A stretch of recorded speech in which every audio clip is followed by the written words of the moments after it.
Hello, and welcome back to Of Mice and Mountaineers, a one-person venue for processing trauma. I mean, telling some stories, and whatever lessons learned from them, about my experiences in the great outdoors, mainly Colorado's Rocky Mountains and the 14,000-foot peaks, or 14ers, contained therein. I'm Geo, short for geologic, itself part of Hikes in Geologic Time, and in this episode, Humpty Dumpty climbed the green wall, I revisit what was arguably the culminating, pivotal, capital I incident in my Colorado 14er quest. Content warnings for near-death experiences as well as justified fears of heights. I also feel it is worth noting up front that, while I naturally have plenty of thoughts on this particular incident nearly 4 years after it took place, I will forego the afterword I have been tagging onto the ends of preceding episodes because I think there is a certain value in letting this one stand more or less on its own as I first presented it to the world a mere 3 weeks after the events discussed took place, when they were still raw and inescapable in my mind. I did make some edits for clarification and correction of embarrassing typos, but while I was given permission by Eric Sheffy to give him the proper credit for his role in helping to ensure that the immediate aftermath went as well as could be expected, most other edits were to preserve the anonymity of those connected to the events who may or may not wish to be reminded of or publicly associated with them, and as I do not have a ready way of contacting most of those involved, if I have erred, I elected to do so in favor of preserving their privacy. But while I do plan to add an afterword of some sort in a separate episode, let me delay no further in plunging into this one. 2021 was going to be the year I finally finished the 14ers. I'd been picking away at them since I was an out-of-state college student returning home for breaks in 2005, gaining some momentum when I moved back to Colorado in 2010, losing it again when I left for SoCal in 2015, and then recommitting to the fullest extent possible when I came back for good in 2017. I wasn't 100% certain finishing would be a realistic goal until last year, however. I lack the fearlessness many of the 14ers.com regulars seem to possess, and so I recognized that the Class 3 peaks were going to be a thorough test of my abilities. And then there were the Class 4s. But then I decided 2020 was my year to tackle the two 14ers widely reputed to be the hardest in the state, and while I can attribute my summit of Little Bear only to good partners and good luck, subsequent summits of Capital, even if it did take 2 tries, and Snowmass's S-Ridge boosted my confidence all the way into cockiness. I ended that year with 12 remaining, and while my extreme fair-weather hiking tendencies meant that I'd only totaled 10 new ones in my previous record-setting year, I took some comfort from the fact that many of my leftovers could be grouped into single outings. Such was the case with my first newbies of 21. Like my 20 elk conquests, however, Castle and Conundrum required a second visit for success. My first try was in late May, when my left ankle, prone to raising a fuss ever since my first go at Snowmass the previous year, cranked the yowling up to 11 at around 12,500. To judge by my more successful partner Eric Sheffy's account of the remaining route's conditions, however, this was probably just as well. I hadn't used crampons in more than a decade, and certainly not for as long, nor under such conditions as the snowed-in couloir, connecting ridge, and saddle had presented him and the duo he'd been able to tag along with. There was far less snow to be found a few weeks later, though my partner for that day and I did make use of our crampons and axes to ascend the headwall at dawn, and thoroughly enjoyed our glissade of its softened snow hours later. That day restored my confidence to such a degree that, when Eric and I confirmed plans to use his Maroon Lake permit for a trip up Pyramid on July 6, 2021, I felt absolutely no trepidation about the proposed peak. Pyramid, I'd heard, could be kept mostly Class 3, with maybe 1 or 2 spicier moves thrown in, and I, veteran of the likes of Capital and Little Bear that I was, should have no trouble whatsoever with such trivialities. I joined Eric at the pull-off he'd found on Castle Creek Road, the closest source of free parking on public lands we could find to Maroon Lake. The footnote I added for this stated, the, quote, mystery, end quote, of how my long-suffering Subaru Outback ended up on Castle Creek Road was arguably the least interesting part of this tale, but since it apparently posed quite the puzzle for a certain Kansan climber of my acquaintance, I included the explanation for his benefit. A couple hours before sunset on July 5th. A relaxed round of open-air chit-chat turned into a hunker for cover under the door of his trunk as a classic evening downpour unleashed its fury on us. I was listening to a podcast about Pyramid before I got here, Eric told me as I eyeballed the torrential 3 feet between us and the front of my own car, home to the dinner I wasn't sure I was going to be able to enjoy any time soon unless I wanted to be waterboarded by Mother Nature. What do we have to look forward to that isn't mentioned in the route description? I asked, as much out of genuine interest as a distraction from how ravenous I suddenly found myself. There are lots of cairns. Oh, that's good. Lots of cairns. Like capital levels of cairns? Only a select few of which go the way you actually want to go? He nodded. That's what it sounds like. I'm sure I tried to mumble something useful in response. It wasn't too long afterward that the rain abated somewhat, and I was able to dash for Booger and my Michelin star-worthy and super nutritionally balanced Lunchables, then curl up in my sleeping bag for the all-too-short hours until our alarms were set to blare.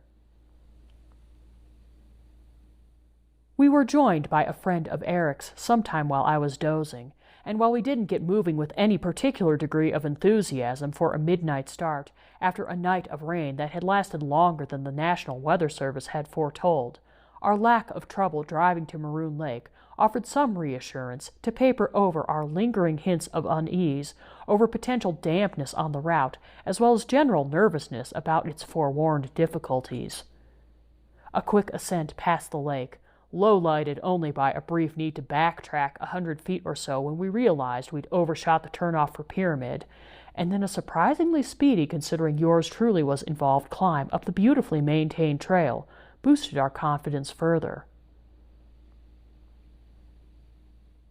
I could have done without the tangle of boulders this mountain had vomited over the eons, as well as the snowfield that, while perhaps all of 20 feet in width, nevertheless was hard enough that I deemed it necessary to don my spikes, though my surer-footed partners scurried across more quickly and less encumbered, and it took a matter of milliseconds past the amphitheater for me to understand where the nickname 1,000 feet of suck came from. Still, we reached the saddle just as the sun crested the peaks to our east, giving us a breathtaking respite in which to retake our breath for the challenges that lay ahead. Once we stirred ourselves into motion again, I was pleased to find those challenges well within my abilities. While I did not actually make the leap of faith as literally as my buddies did, I found a pleasingly grippy set of hand and footholds in the workaround. The green wall, too, surprised and satisfied me with its solidity. I suppose I can take some consolation from the apparent commonality of Pyramid predecessors I personally know, who also felt that the last few hundred feet to the summit provide the best opportunity to bite off more than you can comfortably chew. I know this mountain's rated Class 4, but this is more real Class 4 than I was expecting, I mumbled a couple times, as my buddies and I scrambled up a chimney that probably has nothing on North Maroons, but which did a number on whatever dignity I might have had going in. Whenever we double-checked the line between the last cairn we'd seen and the next, however, we certainly couldn't see any viable alternative paths. We double, triple, quadruple-checked the line of cairns leading us up to a short but sheer rock band about 200 feet below the summit. Eric, far more experienced at rock climbing than I, certainly could have clambered up the faint depression overlooking a precipitous drop into the gully next door, but as I couldn't find a way to get my foot on the one decent protrusion at waist level, he retreated away from the gully in search of a better option. Our third partner had rated his method for passing the obstacle as, quote, "kinda sketchy," end quote, so Eric examined the rock overhead with the intensity of an oracle poring over tea leaves, then darted up and over the imposition via a set of holes that looked uncomfortably slender to me. I examined his route as I distractedly acknowledged the climber who was coming up behind us, but who elected to wait below while we finished navigating this segment. "It's not too horrible," my partner encouraged me from a few feet above after he gave our new companion a greeting of his own. He then gestured down at the shiny, smooth stone in front of me. "There's a foothold above your left foot." Indeed there was, albeit far smaller than I would have liked, and handholds on either side above your head. Indeed again, though far reachier than I would have liked. I drove my fingers and wriggled my foot as far into their respective holds as I could. I glanced back down at the ledge on which my right foot remained, a ledge that seemed barely wider than my foot was long. I then looked back up at Eric and the hoist I'd have to make. It wasn't optimal, but there sure didn't seem to be any friendlier options. But I'd had the advantage of watching my partner scamper up, and I was sure I'd played monkey-see, monkey-do on maneuvers of equal or even greater sketchiness than this. Besides, I concluded as I took a last glance back down at my right foot, the worst that seemed likely to happen if I did flub this move was that I'd belly flop into the rock, then slither down, Wile E. Coyote style, until my feet reconnected with the ledge on which I was presently grounded. I inhaled as deeply as my lungs would allow before shifting my body weight to my tautly perched left foot. As it is often wont to do, Murphy's Law reared its ugly head with a bang, not a whimper. My foot exploded off its hold with such violence that my hands had no choice but to relent or be ripped from my fingertips. While I believe my toes did hit the ledge as predicted, they couldn't sustain enough of the rest of me to resist the inexorable will of gravity. I would imagine that my fall had to be far more terrifying to witness than to experience. Once I understood that I was going down, down, down, I resigned myself to my fate. Jim Morrison was right. This was, indeed, the end. The only small act of compassion I felt I had any right to ask of this mountain was that my head would strike one of its more grounded rocks with enough force to render me unconscious before I landed, or, barring even that minor mercy, that I would at least die on impact so that I wouldn't be subjected to seconds, minutes, hours of listening to my blood gurgle into the otherwise pristine landscape and feeling my lungs heaving futilely against the jagged fragments of my rib cage. I seemed, however, to be painfully cognizant of my surroundings as I blinked at the formerly cheery climber who had been waiting patiently below us, her face mere inches above my own. I suspect I must have lost momentum when I hit the body-sized outcropping on which I'd landed, else I would have struck her down with me. To judge by the tightness of her fingers around my shoulder, however, neither one of us was in doubt that she was largely, if not solely, to acclaim for preventing the ball-bearing Scrabble beneath me from rolling me toward part 2 of my plunge into the Chaucy abyss below. "Wow, you must have a guardian angel looking out for you," she half-gasped once we determined that I'd come to a rest of some sort. "Yeah, you," wouldn't occur to me as a response until days later, so I groused, "A very passive-aggressive one," as I began tenderly easing myself into a sitting position in hopes of reassuring her that she could relax her vigil as much as our environment would allow. Eric scrambled down with as much haste as was safe once I'd slid to a halt, and he switched into professional mode from his day job as a paramedic the second he knelt beside me. I tried to keep my voice steady. It was hard to see the point of crying over spilled bodily fluids, as I recounted a list of the injuries demanding the most attention. My lower back hurt, which fragments of years ago first aid courses informed me was not a good sign. But I was paradoxically reassured by the fact that the same foot already tweaked on neighboring snowmass now protested even more stridently. Eric sent our new friend, my saving grace, up ahead with one of our 2 remaining radios. He then used the last to inform our third partner that there had been a, quote, situation, end quote, quickly agreeing that it would be a good idea for the one who was already ahead anyway to go on to the summit to see if he could get better reception for his inReach, should it be necessary for him to draw on his training as a flight medic to get and stay in contact with search and rescue. Eric told me later on that he'd deliberately given me a pause in the back-and-forth action to make an informed decision all my own about my prospects of continuing either up or down. After all, sometimes trips, slips, and falls in the mountains merely knock the wind out of the afflicted's sails, then fade into a low-grade annoyance at worst. I knew from my initial attempt to sit up, however, that this was not a rub some more dirt in it and walk it off deal. My spine had apparently somehow survived Eric's estimated 20-foot plunge more or less intact, but I dreaded what another tumble, even a small one, might do. And when my partner removed my shoes and socks to evaluate the foot that throbbed so unabatedly that I could practically see its pulses radiating through the air, we could see that the afflicted ankle was roughly twice the size of its right-side counterpart.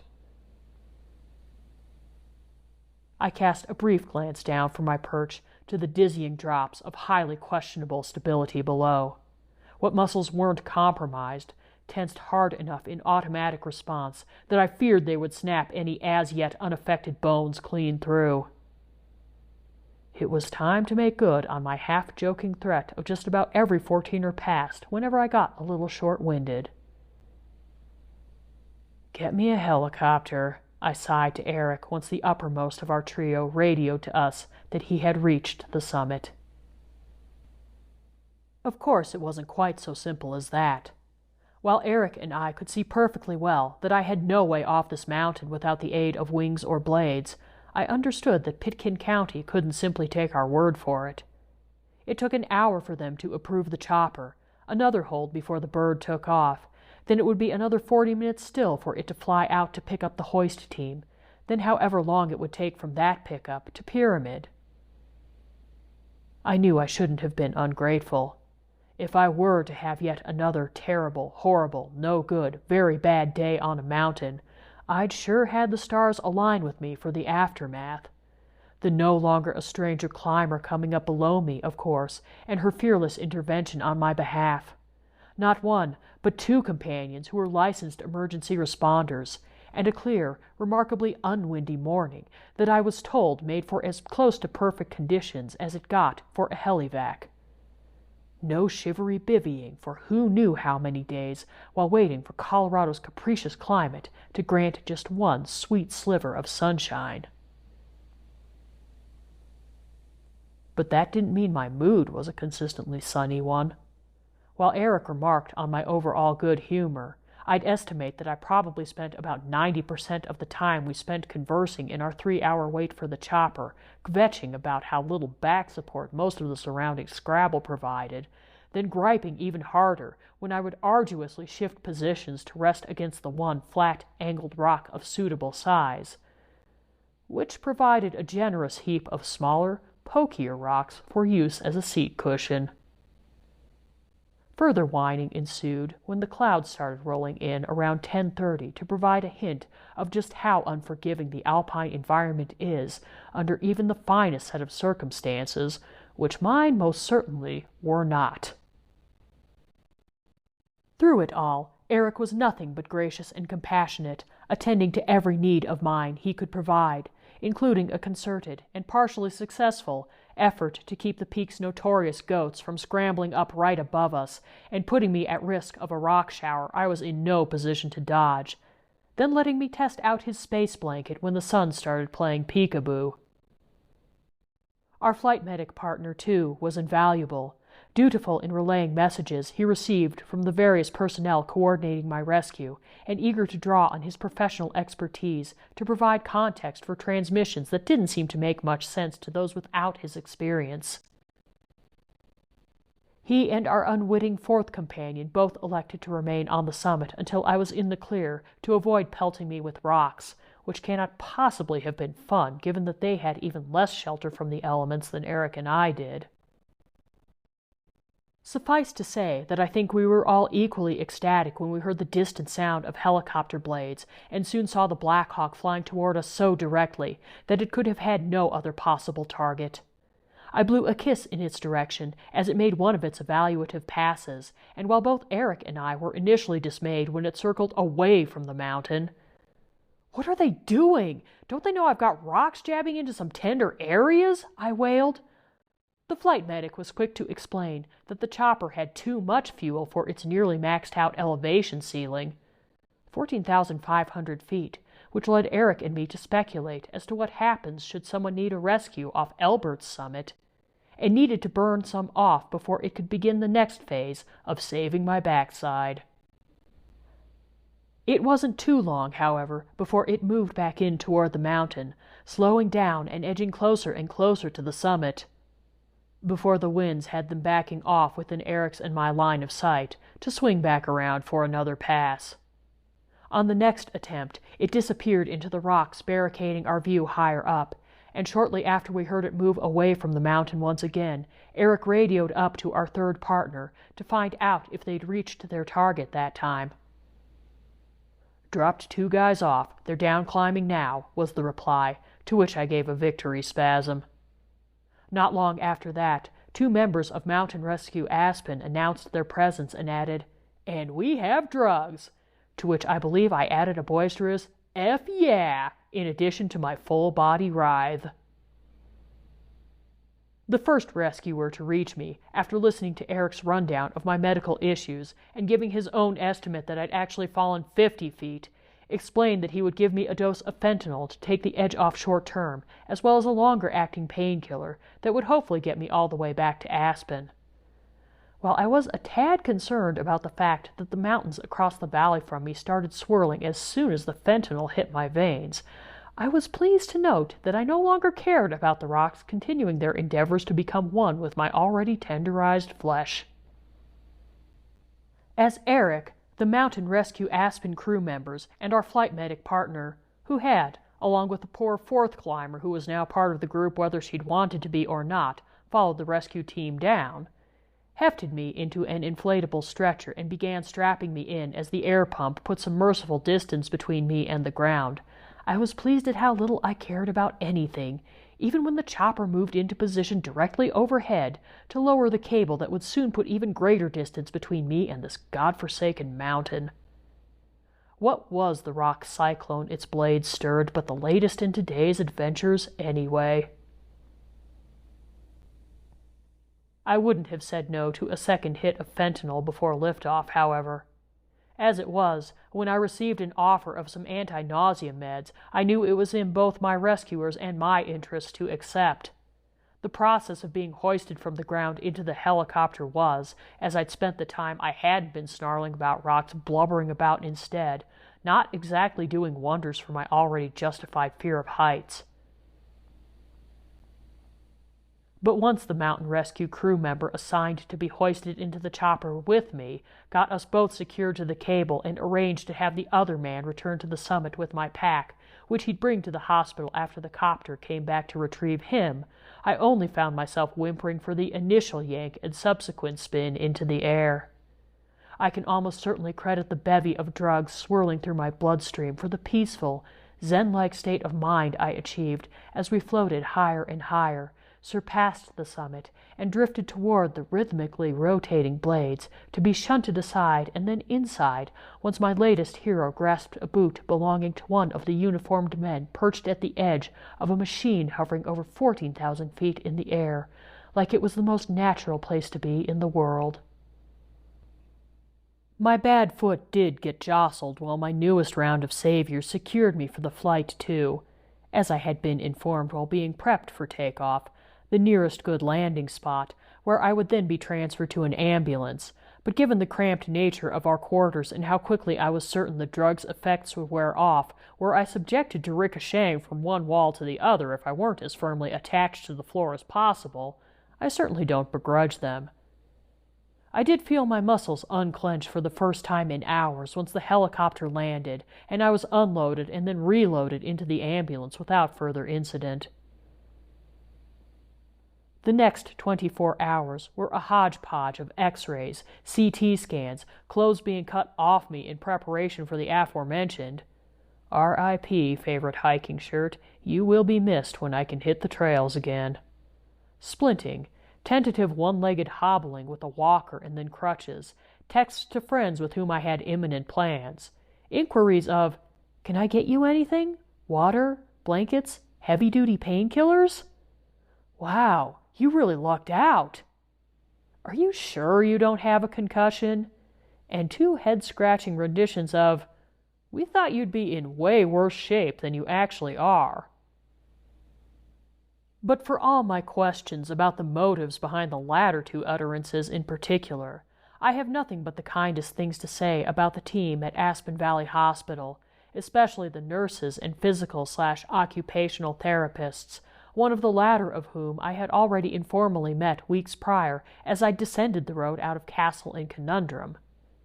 Super-duper especial gratitude for the patience of the nurse who got to deal with me for the overnight shift, as she not only had to deal with my newest whine of, "My nose is too stuffed up for me to sleep. Can you wake the doctor up to see if I can get some nasal spray?" but also, at 11 or so at night, just as I was finally dozing off, hesitantly crouching by my bed to whisper, "Someone named Tallgrass called about you." I also have no way to repay the debt of gratitude I owe to Dawei 8, who, upon hearing that I was in Aspen and wouldn't be let out of the hospital until after my partners had to return to their own Front Range homes, volunteered to drive from Fort Collins over Independence Pass and back again to Denver in the same day, not to mention all the chauffeuring he wound up doing when we were back in Denver and I had prescriptions to be filled, supplies to acquire in order to make my home somewhat easier to navigate with only one weight-bearing leg, and then a subsequent run to the drugstore the next morning, after I whined about how much I'd preferred the walker to the crutches, which I did need since I live on the 2nd floor of a building with no elevator, but man, was the walker easier for me to use. And then there was the return to Aspen that Saturday to reunite me with Booger. Sure, he did get a hike out of it, but there are hikes that don't involve 8-hour round-trip drives. His efforts were enormously helpful to allowing me some modicum of independence on the Front Range side of that pass. It turned out I'd had reason to be concerned about my back. I broke it. But as it's merely a compression fracture in a single vertebra, it's causing far less excitement than my aggrieved foot, which hosts a fractured calcaneus. Apparently having your heel absorb the brunt of your impact from a not insignificant fall does rather messy things to the bone itself as well as the surrounding tissue.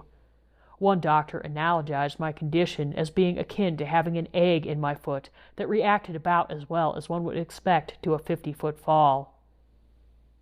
The surgeon was happy with the results of the procedure, and as long as the healing process goes well, I'll be able to start easing it back into use this autumn, but I've been warned that injuries of this nature can generate pain and aggravation for years to come.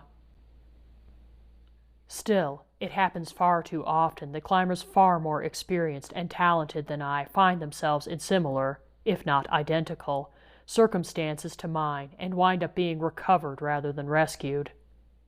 I myself do not believe in guardian angels or any other sort of benevolent forces imperceptible to our blundering human senses, but I do recognize that while that day on Pyramid could have gone far, far better, it also could have gone exponentially worse.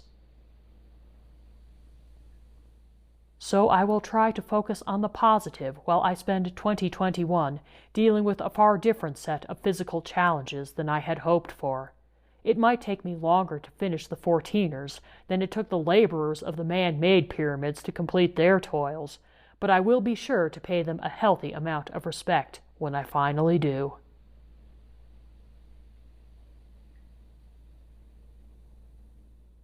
Thank you for listening to Of Mice and Mountaineers.